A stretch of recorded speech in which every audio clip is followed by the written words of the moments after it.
Story 1. From the customer point of view, I went intending to sell a handgun. While waiting, the employee was inspecting a small handgun that another person was trying to sell. The employee must not have cleared the chamber. He shot himself through the hand as he covered the barrel while racking the slide. Story 2. A couple came in. A big burly man with 3 teardrop tattoos on his cheek, holding his girlfriend by the back of the neck. He said to her, while I and several other firearms salesmen were around, that she wanted a 10mm 1911.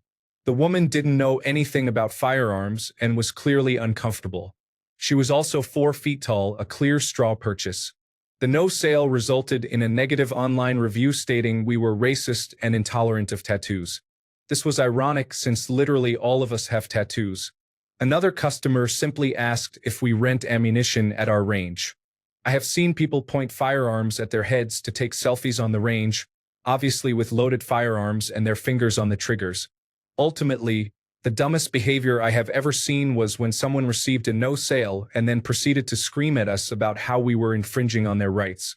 Threats were made, including talk about meeting us outside after work. Sure, you changed my mind by screaming. I'm totally going to give you a firearm now. I'm not going to call law enforcement. Fortunately, the only time I had to draw my weapon, the man who jumped the counter with a firearm thought better of it and dropped the gun. I imagine 8 armed men pointing firearms at you changes your mind, no matter how much meth you are on. I almost forgot the man who wanted to sell his self-machined, integrally suppressed, fully automatic machine pistol but had no idea what a tax stamp or a federal firearms license was. Story 3. Customer, not employee. The last time I bought a gun, someone came into the shop with his girlfriend while I was doing the paperwork. He told the employee they were looking for a gun for her. She tried a few, decided on one, and the employee said since it was for her, he needed her identification and she needed to pay for it. The man told the employee that he was just going to use his own identification to buy it and then give it to her when they got home because she was illegal and could not buy a gun. He tried to argue with the employee, but they explained how obviously illegal that was and that there was no way they could legally sell the man any guns since he said that. Story 4. I had a client who tried to buy a gun with a stolen identity. The individual whose identity was stolen was in her 70s, and the defendant was 20 years old.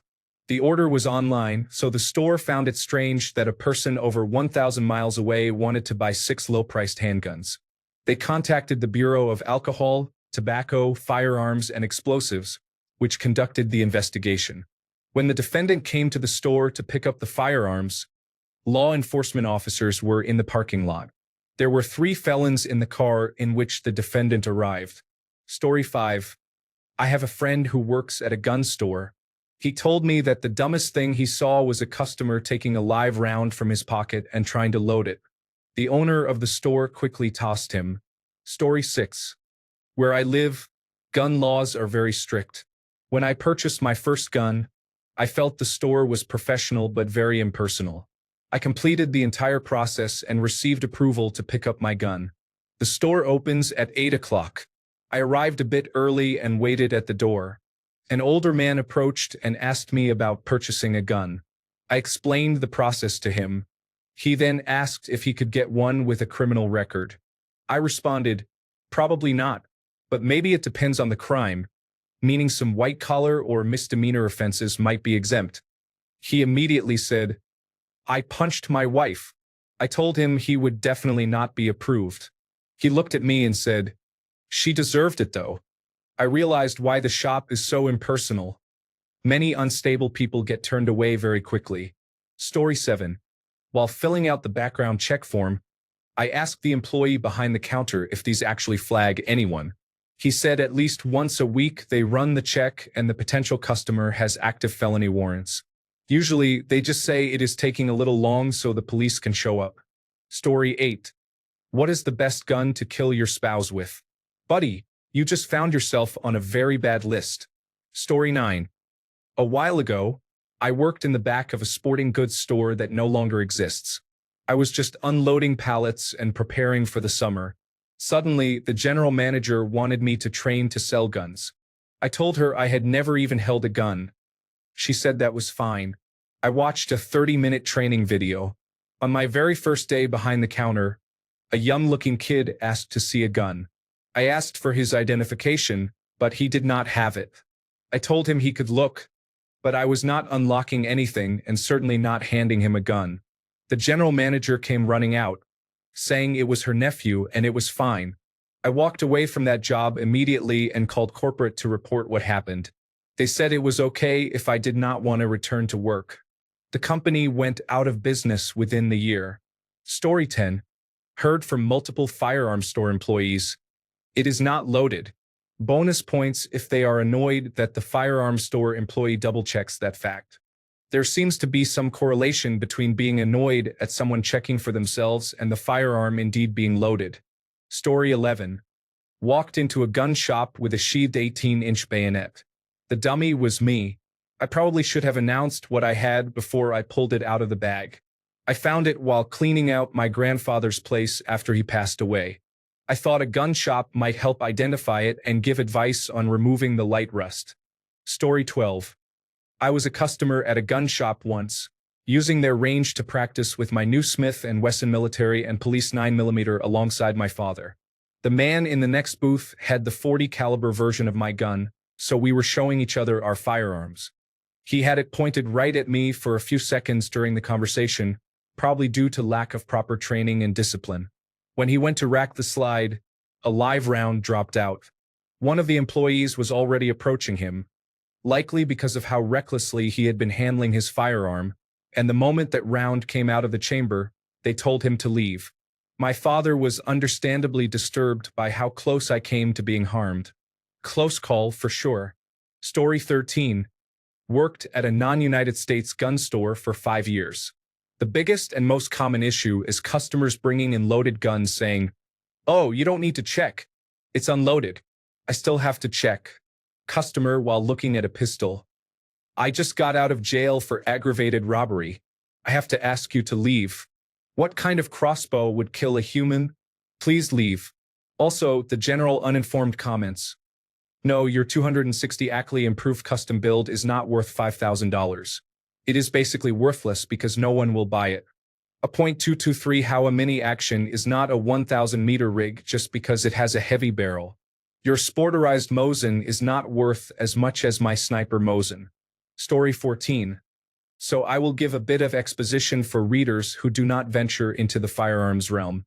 When a background check is submitted, you will get one of 3 results: proceed, deny, or delayed. Delayed means that we cannot sell the firearm to you right now, but we may be able to in the future.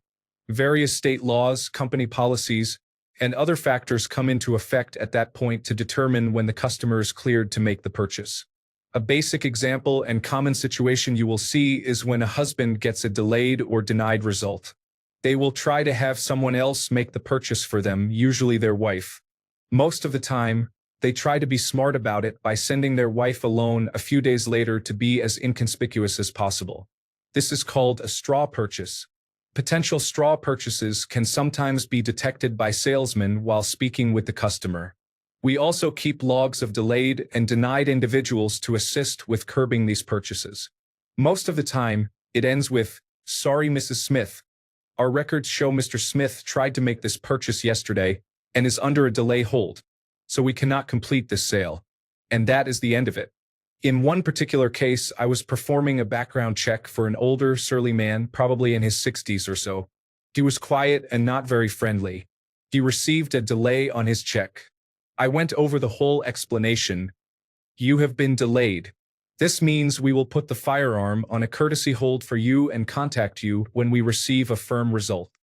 He gestured to his wife standing beside him and said, "She is going to buy it then." I replied, "No, she is not." He argued with me about it for a minute or two before I went and got a manager. Many of us who have worked in retail have probably seen that when a customer is upset about something, they usually get what they want. They may need to climb a few rungs of the ladder, but ultimately are given something for their inconvenience. What I always liked about firearm sales is that I had state and federal laws behind me. While elsewhere in the store you may have to placate a customer with, "I am so sorry that happened, here is a gift card." When customers got unruly with me, I could be very firm straight back to them. I am leaving here with that gun. No, you are not. But it always stood out to me how brazen that man was about wanting to break the law to get it, and it got him and his wife both logged in our denied and delayed list. Story 15. I am a customer. A man with a violent felony on his record came in to buy a gun. The staff delayed him, and then he tried to run when the police arrived. Run where? The shop had a shooting range in the back, and all doors locked automatically at every entrance and exit, so you could only be let in. What a foolish person. Story 16. Not as an employee, but as a customer. Couple came in, and the man looked like a drug addict. It was clearly a straw purchase as he was doing most of the talking, but she ended up doing the background check. They walked out with their new Ruger pistol in the box. Then the man came back in and tried to tell the employee that the box was empty. Story 17. A customer pulled a switchblade and demanded the clerk open the register. He quickly found himself in the sights of several employees' pistols. Story 18. Mine was actually the opposite. I was the customer and the mistake was made by an employee. My sidearm had been in storage for a long time while I was working overseas. I had stored it properly cleaned, but for extra care, I took it to a local shop for a gun bath, which is basically detailing a gun like you would your car. The employee took it from the case, gave it a quick inspection, and then looked down the barrel from the business end. Story 19. Not an employee, but the worst two cases I have been told about by an employee. A man was trying to do a National Firearms Act transfer for a suppressor. While filling out the paperwork, he casually mentioned he was actively tripping on mushrooms. A police officer who was also trying to procure a suppressor submitted the paperwork. It was denied because he had multiple pending felony charges related to domestic violence. I also saw a very young man come in once while I was at the range with a few of his friends. He clearly wanted to impress them with a gun he had just acquired and knew nothing about. When the range employee asked if he had all the safety gear, he said yes. The employee specified eye protection and hearing protection, and the man said no, but he was fine. The employee told him he could not shoot without it, so he had to buy some. Then the employee asked if he needed ammunition, and the man said yes. When asked how much, the man said the regular amount. The employee asked what caliber his gun was, and the man did not know, so he handed the gun to the employee to determine. The employee told him it was a 9mm, and ammunition comes in 50 rounds per box, so the man asked for 2 boxes. When asked if he needed targets, he got 1. The employee rang him up, and the man realized how expensive everything was and asked if he could get half a box instead. The answer was no. The man finally made his way into the lane next to me while his friends stood outside the range watching through the glass. He fumbled for a while trying to load a few rounds, then finally started shooting. He fired about 6 rounds before the slide on his gun ejected itself forward onto the ground in front of us, shutting down the range until an employee could retrieve it. Not knowing what had happened or how to reassemble the gun, the man put the pieces and the rest of his ammunition back in his bag and left.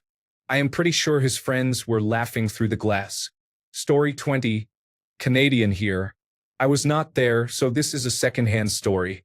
The neighbor of my mom owned a pawn shop, which was more like a junk shop or a hoarder's excuse to own a business. In Canada, really old guns can be sold without any license if they are older than 1898. These are pretty much antiques that are not really useful anymore and are like flintlock guns.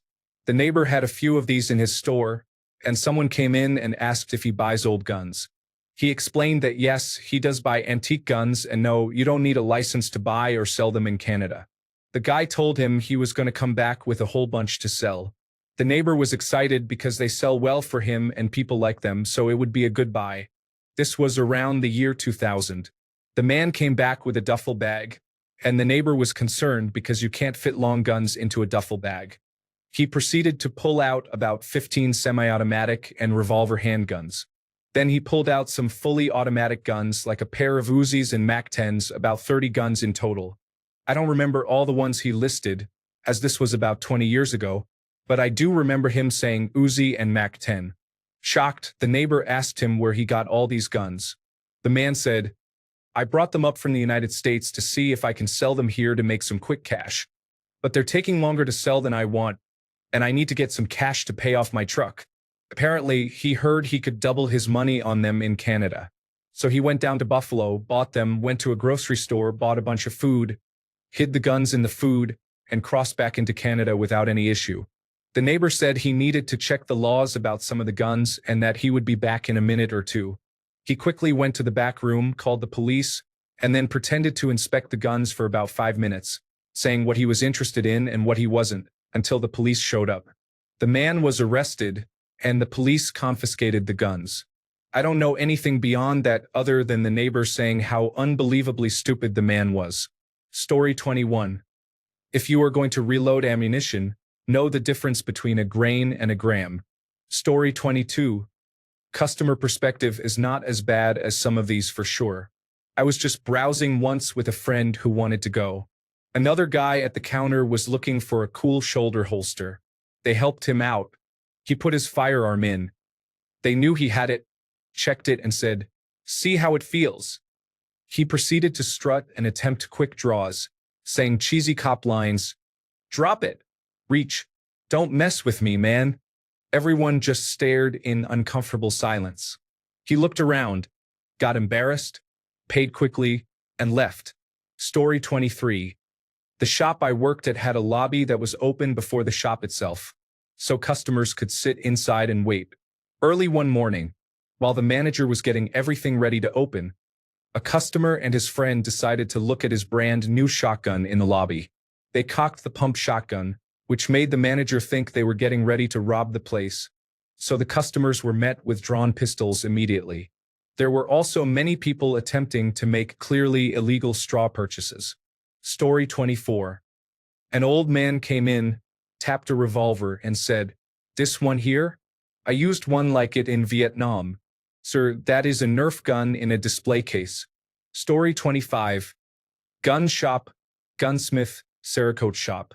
We see many situations almost daily. You always get the person with a loaded gun that they claim has been checked. "I swear I checked it." They point the firearm directly at you. You get older people who don't practice and will not learn to hold a gun properly. "I'm not doing competition shooting. I'm trying to protect myself." You urge them to practice shooting and explain that shooting 100 rounds once a year is insufficient. We don't waste ammunition. The person who says strange things like, "Can we just do this out the back door? We don't need to run my identification." Of course, they get denied. The employee who buys a gun on a paycheck, takes it home, and never returns. He called back quickly when his last paycheck didn't deposit. We showed him on camera and he disappeared. At least he completed his background check. A single mother came in with a black eye and swollen ears, terrified. She wanted a pistol. Her ex-boyfriend had just been released from jail and was arrested again. I tried to help her get a pistol and discount it as much as possible, but she panicked and left. That was heartbreaking. Both of my young clerks quickly went to the back room saying, "She's too intense. You need to handle this." An attractive young woman came in with tattoo sleeves, a throat tattoo, ponytail, sundress, and extensive gun knowledge. She maintained direct eye contact and was barely 25 years old. During our conversation, she showed me her tattoo artist and the tattoo on his page, ensuring I saw her tag on his picture. Later, I found out she was a subscription content creator. She was buying a gun because creeps kept stalking her. There was something off about her story, but her background check came back clear.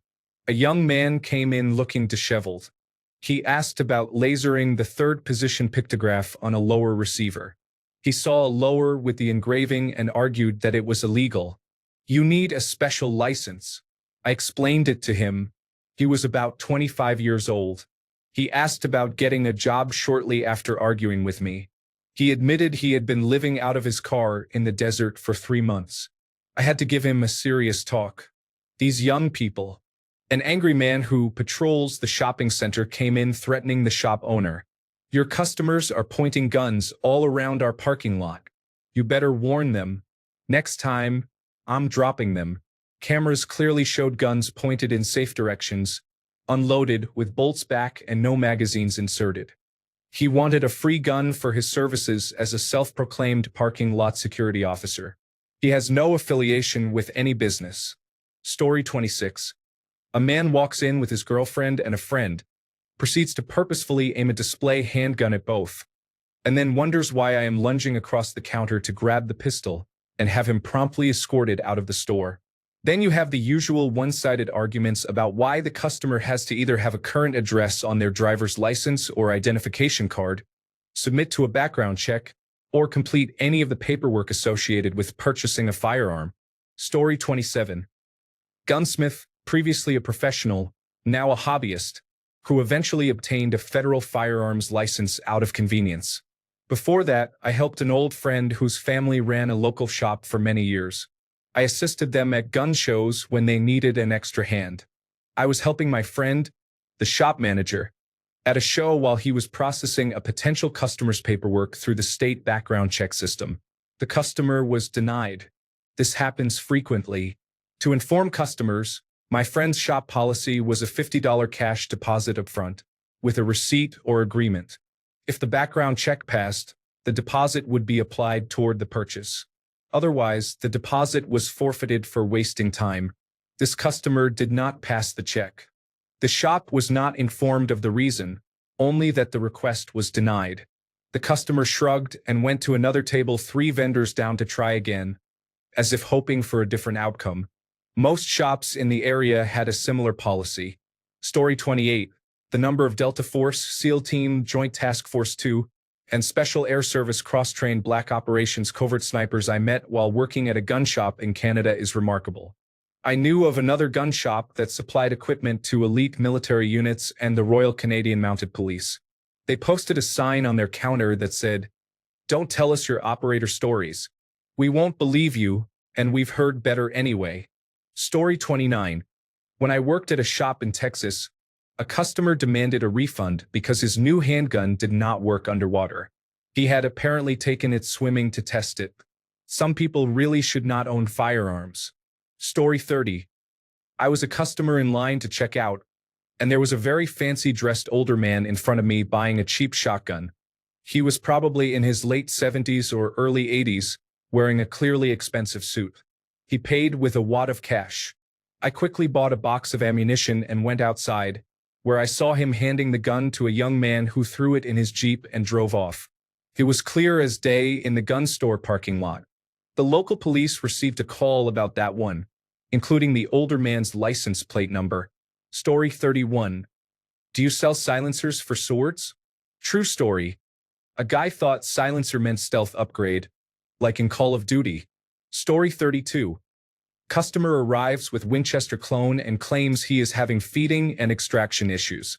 The gun shop owner asks, "You unloaded it before you drove here, right?" Customer replies, "Of course I did." The gun shop owner works the lever and proceeds to eject 10.38 cartridges onto the counter while shaking his head. Customer says, "At least I thought I did." Story 33. I'm a gunsmith by trade and I've dealt with plenty of careless people. I was almost shot twice by the same person who claimed his pistol wasn't loaded.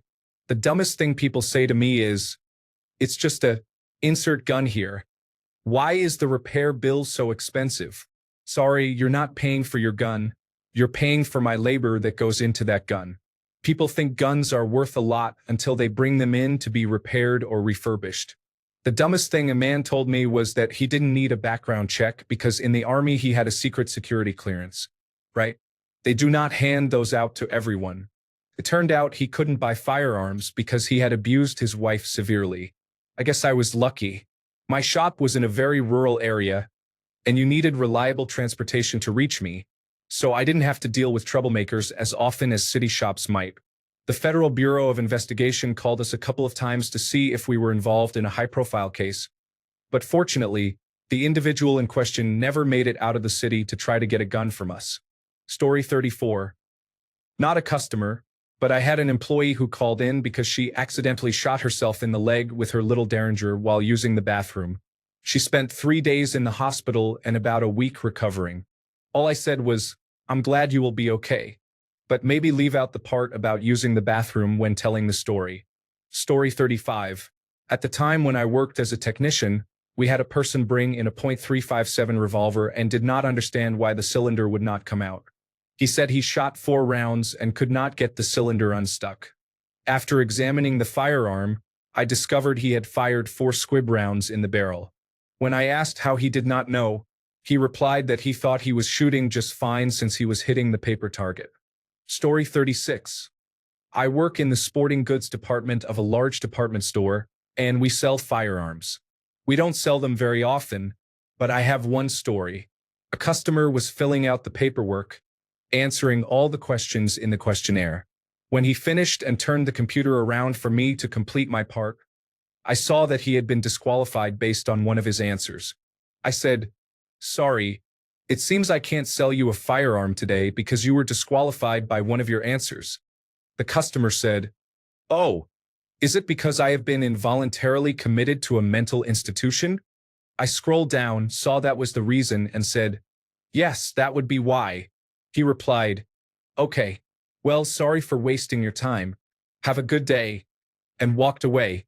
Story 37. Former pawn shop manager. A man came in to pawn his loaded over under 12-gauge shotgun. I asked him to unload it. He tried but accidentally shot out the ceiling instead.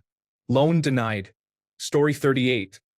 I witnessed this at a sporting goods store while I was there to pick up my online firearm purchase. Another customer came in, picked out a firearm, agreed to buy it, and went through the process of filling out the paperwork and doing the identification checks to get approval from the Bureau of Alcohol, Tobacco, Firearms, and Explosives. His approval came back right before mine, and we were waiting on the store manager to come over and sign off on both of our purchases so we could get our firearms. The manager started checking the other customer's paperwork and identification, and you could see a look of shock on her face as the color drained from her. When entering his information into the approval form online, the other buyer had accidentally made a typo on his name. He was legally John Cocktiston II, but had typed John Cocktiston I strictly by accident. Everyone, including the buyer, the 2 store employees, and the Bureau of Alcohol, Tobacco, Firearms, and Explosives, had approved his paperwork without noticing the error. If the manager had approved the sale, she would have been personally liable for the mistake and lost her job at a minimum because legally she would not have sold the firearm to John Cocktiston II but to John Cocktiston I. Now all of the paperwork has to be withdrawn, and the entire process has to start over with this customer. Story 39. I was in a gun shop that had a shooting range in the back. I don't work there, but they would say the same thing. As I was standing at the counter, a man walked out of the range and up to the counter with a gun in his hand and said, "Hey, can you help me? I don't know how to take the magazine out of this gun." He basically walked through the store, full of people holding a loaded gun in his hand, and he made no effort to avoid pointing it at anyone. What annoyed me was that they didn't immediately remove him from the range. Story 40. Customer, not employee. I made some bad jokes trying to make the employee who was helping me laugh and be friendly. Story 41. Former gun store owner here. A very well-dressed woman came in wanting to look at shotguns. She obviously did not know much about them, so I asked the usual questions to figure out which ones to show her. She said, "My husband spends all day playing video games, so I need something to shoot him in the knees just like in the movies." I told her to leave immediately and said I would definitely inform the police. Story 42. I saw a woman making a straw purchase for a child. I was shocked to see the clerk proceed with it, even though none of her conversation made sense.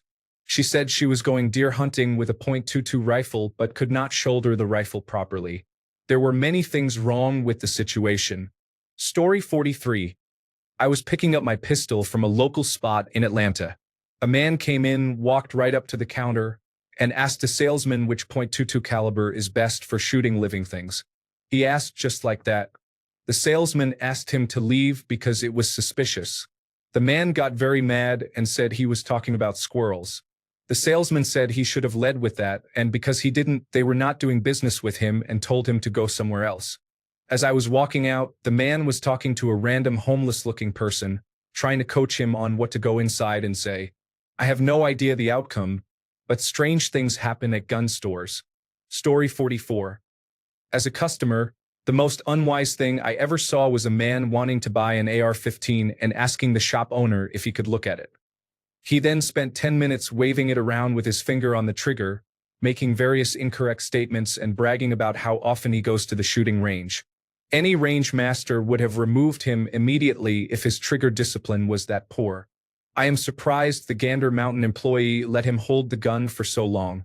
It was clear this man was buying a gun to appear impressive, and thankfully, he left the shop without making a purchase. Story 45. Customer. I want a clip for my 9mm pistol. Clerk. What is the make and model? Customer. My 9mm pistol. The clerk brings over the most expensive 9mm magazine in the store. The customer buys it and leaves. Story 46. Customer story. When I was 18, my stepfather took me to buy a shotgun from a shop in rural Nevada. The owner was talking about a Mossberg 500 with nice walnut furniture, telling us how he had taken it hunting recently and bagged a few sage grouse. He handed it to my stepfather, who immediately checked that it was empty, and a shell popped out onto the counter. My stepfather looked annoyed and pumped it 2 more times, resulting in 1 more shell on the counter and a now empty and safe shotgun. The shop owner was very nice after that and quite embarrassed. I still have that shotgun. Story 47. Fluffy tells a bit about buying a gun. He asked, "What about a taser?" For self-defense.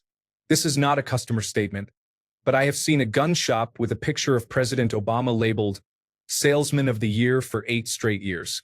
Even as an Obama supporter, I find this hilarious. Edit. Fluffy is a comedian named Gabriel Iglesias. Story 48. You need to do another one for gun owners. What is the dumbest thing you have seen an employee in a gun store do? It seems to me that too many people go into working in a gun store because they love guns and forget that they have to deal with customers trying to buy those guns. Story 49. I'm a motion picture property master. I was in a gun shop consulting about the firearms needs for a production I was just starting. Just then, a sweaty prop man from another production rushed in with a pistol in a case. He said he had an emergency gun repair that needed to be done immediately. They were going to shoot a scene involving that pistol right after lunch. Some novice in the prop truck had tried to jam a larger dummy round, likely a .45 caliber, into the cylinder of a Smith & Wesson .38 revolver. When it wouldn't go in past the sloped bullet nose, he used a rubber mallet to force it in, right up to the casing, which had started to crimp and buckle. Of course, the round was stuck. It was really in there. The gunsmith pulled off the casing and eventually got the deformed lead bullet out by using a screwdriver on the nose and vice grips on the tail. But that chamber was now reamed and useless. The smith checked to make sure the cylinder wasn't sprung and could still lock into the frame, and that the trigger would still rotate it. Then he handed the pistol back and said, "Here, now it's a 5-shooter. The prop master was an acquaintance, and a competent and responsible person. So that evening I called him and reported what I had seen. The person responsible was, of course, told that the production would try to get along without his services. Story 50. Technically, I was not even in the shop as an employee or customer, but I do know of a customer or employee who did something unwise. Many years ago, I was driving on a divided highway, and the police had all 3 lanes for the oncoming traffic blocked off. There was no accident or anything obvious, so I could not figure out why. On the return trip, I took a different route to avoid the traffic jam and stopped at a gas station. While I was there, I saw several special weapons and tactics vehicles go by, including a battering ram and negotiations truck. It turned out there was a hostage situation at the gun range. The standoff lasted several hours, and the man ended up shooting himself. Story 51. Customer on my most recent gun purchase. Another customer said he wanted to go deer hunting but insisted a bolt-action .22 caliber rifle was good enough since that was all he could afford. Story 52. Wow, there are some surprising stories here. I do not work in one, but I had a customer experience. Once, I was at a store when a clearly intoxicated man came in wanting to buy something. They asked him to leave and called the police, but he walked away out of sight. Another time, a man was handling a pistol and pointed it directly at another customer. He pulled the trigger, dry firing it, and laughed as if it was a joke and everyone should find it funny. He was promptly removed from the premises. Story 53. I was in a gun shop when another person walked in and said they wanted to purchase a taser. They asked the shop owner to line up the tasers on the counter. The person then sat down on a stool and proceeded to tase himself with one taser after another, going through the lineup a couple of times before deciding on the one he liked best. Story 54. This is in the United Kingdom. The local pet shop owner was buying used shotguns in his shop. Because the premises were unlicensed, he lost his gun license. The police also gave him a warning. If he had conducted the private sale outside the shop, he would have kept his license. Apparently, this man lives for shooting as well, so he is very disappointed. Story 55. A man came in with his wife and spent some time looking at shotguns. Then he asked, "If I buy this shotgun, can you put a suppressor on it so the neighbors will not hear when I shoot in my basement?" My coworker and I exchanged a look. I asked, "Are you shooting at targets or something else?" He said, "Well, I just wanted to be quiet. You never know." We called the manager and politely suggested he might want to shop elsewhere. Story 56. Worked at a shop with an indoor shooting range that hosted ladies' night. A group of women came in dressed for the club. One woman was shooting when brass fell down her cleavage. She reached to retrieve it while still holding the gun and accidentally discharged a .40 Smith & Wesson handgun into her bicep. Story 57. Customer again, but it was me. At a pawn shop with my wife, looking to get some self-defense for our house. I was looking at the handguns and very loudly declared, "Oh yeah, that will stop someone. One bullet would stop them in their tracks. They would not sell us a gun." Story 58. My girlfriend worked in a former gun store called Dick's. One day, a man called in absolutely livid, yelling about where he was going to buy guns and ammunition now. She called me crying and put me on the phone with him. I told him to just go to a gun store. I don't think he ever considered that or even knew stores like that existed. Story 59. Customer here. I see people at sporting goods stores and shops pointing guns at others or having their fingers on the trigger while waving the gun around carelessly.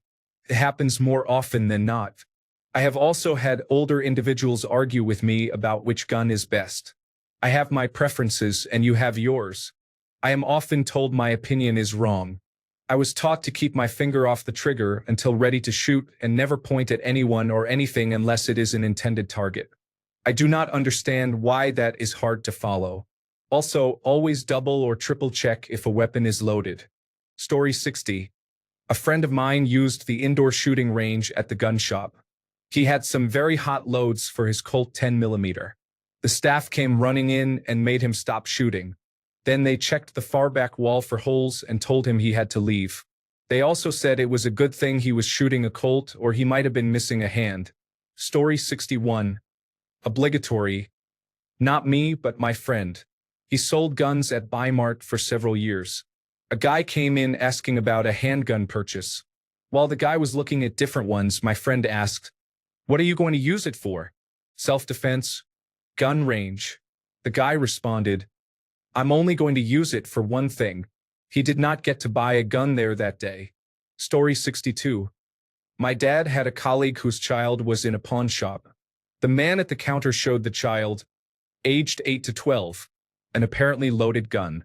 The child proceeded to point the gun at the man, pulled the trigger, and shot him, causing a non-life-threatening wound. The child was spoiled, and his father married Mexican women, brought their families here, helped them obtain legal status, and trained them to be conservative.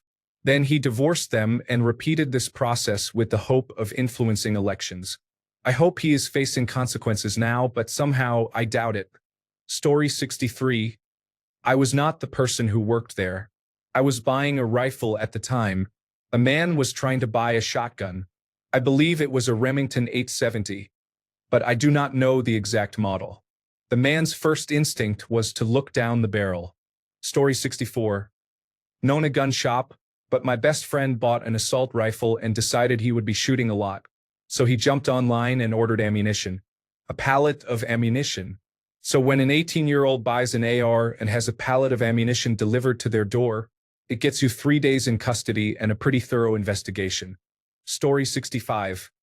She needs a smaller gun since she is smaller, or something smaller would be easier for her to handle. No, not at all. Story 66. In one episode of 1000 Ways to Die, a robber enters a gun shop instead of the jewelry store next to it and announces his intention to rob the place. He is stopped by multiple customers, including an elderly grandmother. Thanks a bunch for sticking around till the end of the video. Remember to subscribe, and until next time, stay awesome and goodbye.